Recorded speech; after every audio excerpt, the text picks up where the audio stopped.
Music is the only thing that actually embeds itself in two places: your emotional memory and your muscle memory.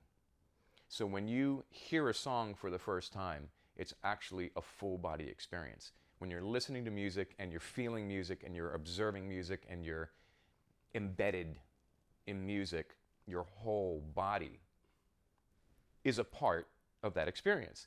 So the next time you hear a song, that's why you go, oh, I remember the first time I heard this song. Your whole body reacts. It's not like I had a white fence when I was in third grade. It's not just this vacant thought. It's a full body experience. So that's why I think music is so important. And when you can go out and you can listen to people that are exuding that, they're giving it to you, they're giving out their energy, and you're taking that in, you're creating not just a memory, but you're creating an experience for yourself and that person. So St. Augustine actually gives you that opportunity to do so.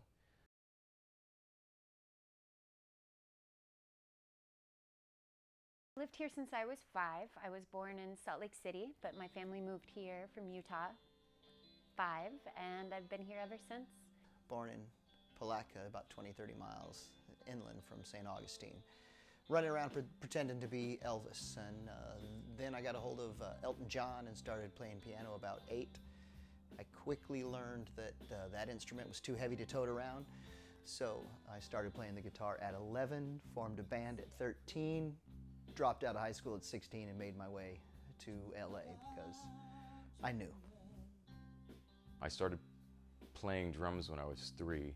I come from a musical background. I'm a third-generation drummer. My father was a composer and a drummer and orchestrator and also an educator. So I grew up being around heavyweight jazz musicians mostly. I started playing professionally when I was 10. I think it's always been the guitar. Always been the guitar. But for me, like, the guitar was a vessel to write the song. I don't think I really started to kind of break through and try and be a better guitarist until recently, because it was always a vessel for the words and a vessel for the voice.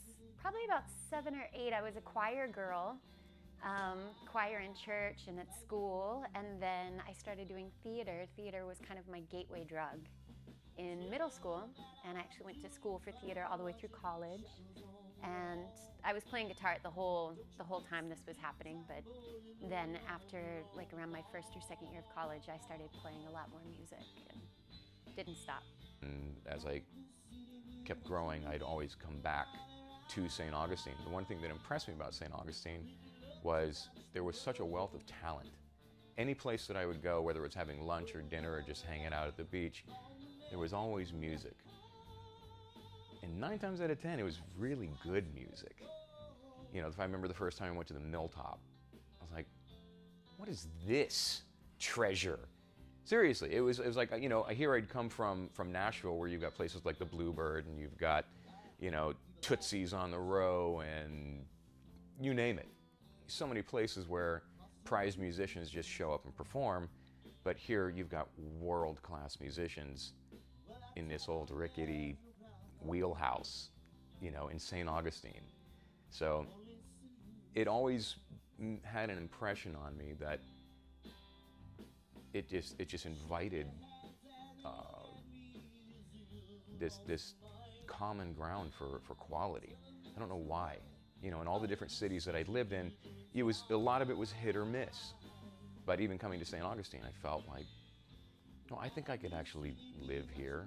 And I spent one summer, the summer of 2011, canvassing every beach community that had a college and a live music scene. And when I put them all together, including Southern California, St. Augustine was a no-brainer. I'm a big fan of small towns. The reason I couldn't hang in Palatka is because I'm not a big fan of small-mindedness. I always say Palatka is a good place to be from. But I really like a community that's tolerable of people who might be a little bit different or a little bit unique, and St. Augustine is certainly that. Here you can just show up and you can play and you can have a great time. Every place else there's this hidden agenda, or there's this other level of somebody might be out there watching me. This might be our moment. Just having lunch at the taco shop, and this guy walks up and he goes, "Oh, hey man, you got one of the greatest voices." And I laugh because most of my rejection in LA and Nashville was because your voice sucks, kid, you know, move along. And so I come here and I'm allowed to experiment with it and find what works. And the Milltop allows you to do that. There's not a set criteria. You know, even though I'll happily oblige, you know, if I can, I'm okay selling memories or selling nostalgia. It's fun for people, and it's fun for me because music is about bringing joy to the listeners. It's not about being smug or self-righteous. And you know, you're going to have haters. That's just part of the game. But if some people think that what they're doing is more important than pleasing people, then they're probably lacking in self-awareness at some point. You certainly want to be yourself, but you also have to realize that there's a symbiotic relationship with people, your audience. And that's what makes the Milltop so special, is because the walls were alive. There was so much music in there that it just... This happened a few weeks ago. I was singing Over the Rainbow. And this lady in the front row, she just started crying, and it was her song with her mom. And we had this like super incredible connection and ended up talking for a long time afterwards. And I like those moments where, especially if it's an original song that they connect with, and because that's what it's all about, is a game changer. Yeah, because it's a circle, right? So you're up there and you're expressing, you're putting out, and you're kind of, it's like sending signals out to space. Like you're just putting it out until it gets caught, processed, and received back to you. And I think as a performer, when you see that they not only got it, but internalized it, and now are giving it back to you, it creates a conduit. And it is that circle of energy from artist to performer. And then those are the shows. And what's cool is it doesn't matter where you are. You could be in the teeniest dive bar, or you could be at a super schwanky gig. And if that happens, at least that's the goal. That's I think what we all want. Brought upon by those stuck in mediocrity, you know, and it's all fear-based.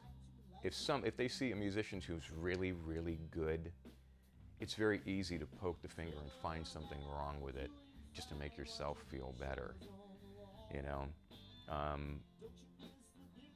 I've never had a problem being a musician, and whether that's because I'm a great musician or a good musician or a decent musician, I've always prided myself on being an honest musician and being a true musician. And I believe that is what raises the bar. It's not, do you sing the right notes, and do you play the right chords, and can you execute everything that you need to execute like that. It's when you're honest about what you do and you're true to what you do, people pick up on that. And I think that's what generates that relationship, that core relationship between the artist, the performer, and the listener, the audience. And again, St. Augustine is just small enough that it allows that to actually happen. And that's why I'm starting to get back out playing, because I miss that connection to my community, to the people that live here. You know, they're always asking, when are you going to start playing again? I'm like, yeah. So, you know, I'm starting to get back there, you know, get out there and play, and just because I want to.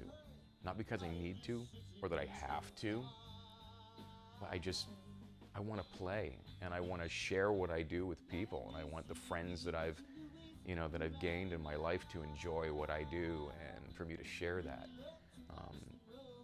And that's